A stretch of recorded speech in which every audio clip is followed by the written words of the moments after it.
อีกหนึ่งในอุตสาหกรรมที่ได้รับผลกระทบจากเรื่องของโควิด -19 เยอะมากนะครับก็คือเรื่องของธุรกิจรีเทลนะฮะวันนี้เราได้คุณ Axel Winter นะครับซึ่งเป็น CTO ของ Central Retail Corporation นะครับจะมาเล่าให้ฟังว่าบทบาทของธุรกิจรีเทลหลังจากวิกฤตโควิดเนี่ยจะเป็นยังไงการเปลี่ยนแปลงของพฤติกรรมของผู้บริโภคเนี่ยจะเกี่ยวข้องกับธุรกิจรีเทลอย่างไรบ้างและที่สำคัญที่สุดครับบทบาทของเทคโนโลยีที่จะเข้ามา transform ธุรกิจรีเทลให้ก้าวไปข้างหน้าให้ทันกับยุคทันกับความต้องการของผู้บริโภคและทันกับสิ่งที่กำลังจะเกิดขึ้นในอนาคตจะเป็นอย่างไรบ้างเชิญรับชมครับ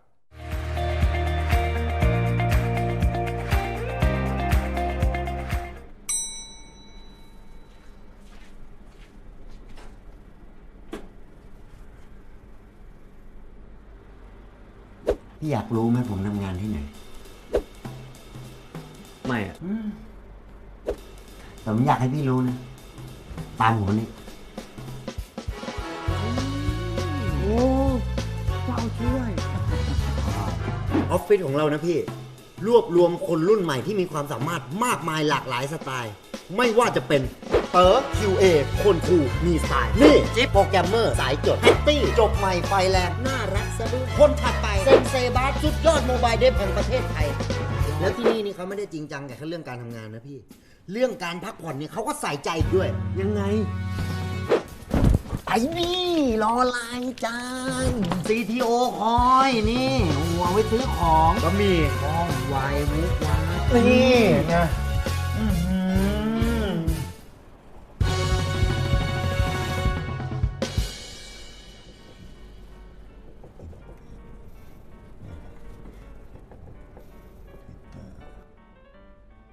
ตกลงเซ็นทรัลเทคนี่ทำอะไรกันแน่อยากรู้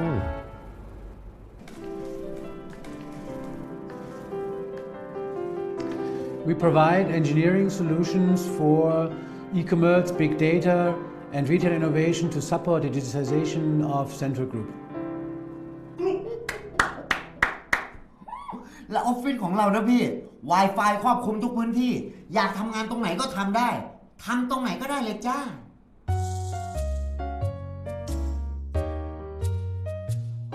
โอเคไหมดีนะทำตรงไหนก็ได้ไง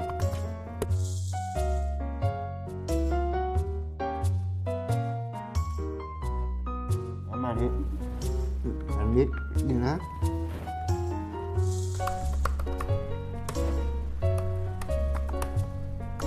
ชิลเนาะชิลดิบายแล้วตกลงเซ็นทรัลเทคนี่เป็นอะไรกับเซ็นทรัล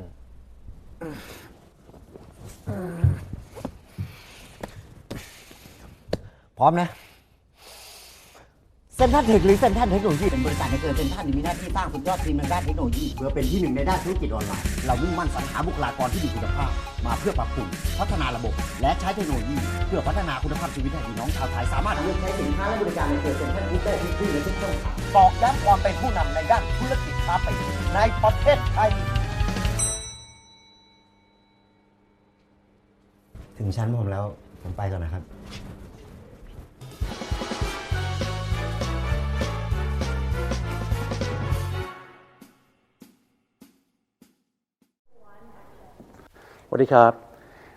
I'm here to talk about obviously retail and lifestyle business and how technology drives us all forward across industries. And if we look at the last couple of months and probably the year to come, then we see that COVID has been the digital stress test probably of our generation, of our time. And in many ways, organizations found out how to be contactless, how to work with closed stores and branches. I mean, in banking, things like Thai Bartnet and closing accounts of sorts require in the past going to the branch, and of course that didn't work anymore. So I think retail stores being closed, of course, as well. So I think organizations kind of have rethought of what works and what doesn't work. Now, the same is also true for people working in their offices now being moved to home. What type of internet connection do they need? The internet service providers suddenly didn't have enough bandwidth in all of the districts of town, and so everybody had a bit of work to be done. Actually, on my Facebook, with probably 50 people supplying their thoughts across the world of which businesses in the future or also during COVID would work. E-commerce, of course, you guessed it right. Also for us, that's of course true. E-commerce is a significant uptake. But also we see e-health. I saw Thai hospitals also suddenly offering dialing in via video call, via line call to doctors and getting feedback for non-COVID related health issues. We see kind of a lot of, and you see it on the slide, we see a lot of these different businesses. Gaming came up quite significantly. Also casino type of websites. They had a run for it over the last 2 months. Will continue to be what people will want to do over the next years to come. So, and this is also a trend which we can see right now. I mean, I can see it every day in our data. And when I talk to CIOs and CTOs and other organizations, they across different industries, they say exactly the same thing: is that we see a permanent, consistent change. People, yes, they also go back to stores, to shopping centers, but there is a shift in thinking, and there's a shift in how we live, how we consume, how we work. Quite a few organizations around the globe now started in earnest with work from home programs and financial support for that.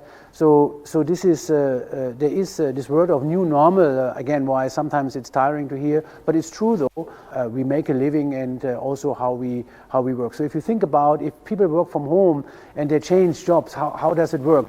We are recruiting throughout the COVID period, and you kind of wonder though if someone stays at home and suddenly goes from one company to another, but doesn't actually leave their office space, right? Because they work from home. They get maybe a different laptop, maybe not even that anymore. They will just get maybe they get a different password and email address, and suddenly probably using the same tools like Jira and Slack and the tools we all use nowadays. So it's kind of interesting to see how culture, working process is going to change, and businesses are also changing. Focuses on these businesses are also changing as far as also Central has changed. Look at cloud kitchens and others which we have done. Organizations which have started this early, as we did 3.5 years ago, have benefited from earlier investments. However, organizations who haven't invested in the past when this was timely, they of course found out now that these rapid changes in behavior cause significant issues. Now, some of the examples here on the slide actually on what we have done throughout the COVID period. So we also have reacted very fast. You see there's some of our businesses like Supersports and others have gone Facebook Live. So it's like a TV shopping type of experience on Facebook, but it's obviously more interactive. You can ask questions and so on. We had chat and shop, so you can engage with sales and order things via chat process. And when we added carts in Phuket, so you can order via the app and then drive through a shopping center or nearby a top supermarket and pick up your groceries there. And it's quite essential that you have the capability as an organization to react fast on changes. And I fundamentally believe that as we move forward, that there'll be more events, more uncertainty. This is around sickness, but it could be around climate change. It could be around many different topics, and they will require us to be fast, react, adapt, and lead in these type of times. So the capabilities as a guidance to all of us is that we need to make sure that we think about the digital process first, not an analog process and trying to digitize parts of it, but we need to reverse the thinking and saying, no, there is a digital process, and an analog process or an offline process needs to be adapted on top of that. Then we clearly need different cultural leadership because diverse organizations creating digital tools and practices require also different ways of working. Should we be top-down or should we enable people and empower them to create ownership for the products they develop and they write? And the latter creates loyalty and bonding and support in the organization. Again, agile as a methodology, but it's also further to think about. A lot of organizations in Thailand and elsewhere have focused on adopting agile, but it's question of timely response. Can you as an organization create a feature, or could you create during the COVID period a feature which was needed then, which the business colleagues needed and could be turned around in 2 weeks or 3 weeks? And if the answer was yes, then you pass the stress test, and the answer is no. Clearly, there is more work to be done. Now, data-driven is again, it's being preached for the last 3-4 years, and a lot of organizations have done smaller steps in this, but we can see clearly that if you have a digital business, is that, and you look at conversion numbers online and also offline, then you know, in a sense, is if you don't do that today, if you don't look at the data you have, and you don't have a strategy for that, that cannot possibly work in a digital world, right? It's not a financial problem as an investment problem. It typically is a problem of getting people together and focusing on using data at hand and potentially acquiring additional data. Now, the last one is the most important one, and we just had a passionate discussion before this talk started about in-house skills required. What are these skills, and how can we promote staff to acquire new skills and become better knowledge workers, better digital workers, using digital tools to eclipse organizations, right? And that's important for each organization. It's important for the nation. As we move forward, is when we think about IT strategy or technology strategy.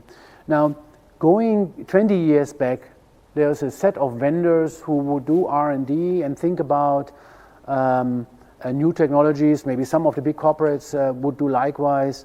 But actually, this is probably not the way this works today anymore. Now we see that there are a couple of, we call them super scalers, Amazon, Alibaba, and Microsoft and others, who actually create technology, create standards, and drive these standards across the world. And they are really bound by American companies and Chinese companies. Rest of Asia and Europe has probably less of superscalers in that sense. And these superscalers, the biggest technology companies on the planet, they're really the ones who drive our IT and technology strategy moving forward. So it's not that I sit in my home and I think, how should my strategy be? What could I do? But I really need to watch what is the lesson learned for this. So if you even look at companies like Facebook, which most of the digital companies around the world are using, they have done server and data center specs, which are being picked up even by some of the hardware vendors. And so you can see that the influence all of these organizations have is so significant that we cannot just ignore it, right? So this is a very important thing. The second one in innovation is on adopting open and understanding what key open source frameworks are doing. Now this is also true for the superscalers. They're also investing and adopting open source frameworks, and so should organizations have that skill level. Open source is a particularly interesting topic because it's less about being free. It's more about understanding how technology works and maybe contributing if the skill is there, but being part of that community who really deep dives into topics which are essential to an organizational digital organizational business. Now, countries themselves, and again, as I said before, about big organizations, they need to better understand how they position each other. Now, I saw there is in Europe, there is an initiative to consider whether they should have their own cloud provider or pan-European cloud strategy. Again, I think it's very difficult to try to become another superscaler nowadays. I think what happens is that for the next couple of years, that chessboard is set. These companies are there to stay for a while, and they will drive direction. And I think our chance is to align and develop skills in the technologies these organizations promote. Now, when we also talk about how to innovate within an organization, we have, for example, done a partnership with AWS on creating an innovation lab. And what is our intent there is to see is how are startups actually using the different technologies, be it open source, be it from superscalers, to drive new business ideas. So we have kind of rolled out some of these ideas already. You can see them here, like an enterprise reward system called CTO Coin. TopsBox is a kind of automatic checkout system, and also a temperature check. And there are others which we are doing now. We had about, in the first batch, 20 startups reaching out to us, 2/3 Thai, 1/3 from other countries. And again, any startup is very welcome to reach out to us and work with us. What we do is that we create very small pilots of 5-6 weeks ratio, and trying to road test, business test, real life scenarios, and the learning out of that to bring it live into, maybe if it's a success, bring it live into the organization, or if it's a failure, just take the learning and share it with the organization and with the startup, of course. I think it's a fantastic way for startups to find out what works and what doesn't work. And then take their own learnings and see how they want to evolve their products. Now, this is not only about sales-driven products or, let's say, e-commerce. That's a big area, of course. But it also can be about data, CRM, productivity. There are some startups like, let me say, UKA, for example, who does stress management. I mean, it's really an end-to-end thinking we have. Any idea counts. And here again, we are looking less for someone offering cool technology, but more how we apply technology to a use case which helps both organizations to evolve. Now, when we think about some of these technologies which are more prominent, so a lot of magazines, of course, and digital news sites, they are documenting which technologies superscalers and organizations also in Thailand are using. But there are some which are probably not as much focused on, and I wanted to give a minute and probably put a bit more focus on them. So Internet of Things is one of them. So how do I link the physical and the virtual world and digital world together? So there was an example with automatic checkout in stores, so the Amazon Go type of TopsBox type of thing. Others are maybe the temperature checks and linking it back to maybe to a employee tracking system if that's required. I think there are other IoT technologies, as in how is delivery cars, where exactly they are, how fast they are, how productive they are. Then electricity savings, automated building management, turning on and off air conditioners and lights and so on. I think there's a broad space there. I'm just sketching the surface, and I believe today we are not looking sufficiently at that in the region. I think the other one is wearable tech. It's funny. A friend of mine in my last trip, he was always saying there's going to be a wristband with your bank account totals being signed up. So how much money you have in your account or not have. And I was always laughing about it. But he is right, though, that these type of technologies probably have an entry over the near term. There are some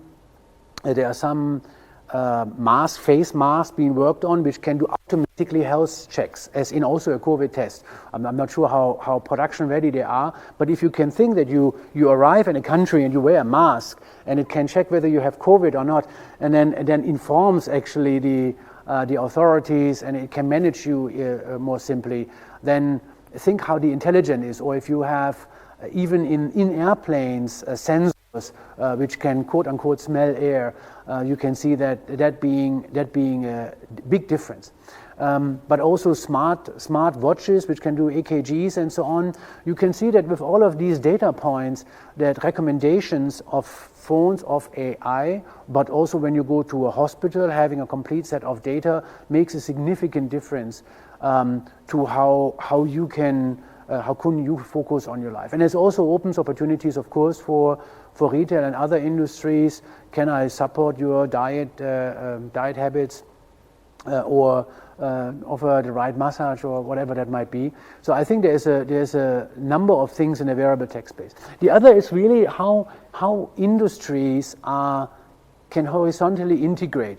This is probably one of the biggest one, and it's in mesh now. You can see that banks are going out with banking as a service, wooing e-commerce companies to integrate. You see in Europe, Klarna Bank is an extremely large player in this space. Maybe in Southeast Asia, Standard Chartered Bank started with that in Indonesia and other countries. The idea is that when I check out, I can the bank who knows me can manage the payment scheme and maybe even a loan scheme automatically, and even allow you to invest some money if the product maybe was cheaper or so on, or offer you an insurance for a product you bought. So I think we're going to see this kind of industry horizontal integration. We're going to see this much more often now, and the technologies for that, you can see them here, obviously blockchain and APIs in general and Kafka. Now, none of them, imitation of these technologies is going to be different. Now, for each organization, everyone who's watching, is be it a startup or a corporate, I think it's important to understand these things, have the skills and the ability to apply them into the day-to-day technology stream. So I leave with this and hope that was useful.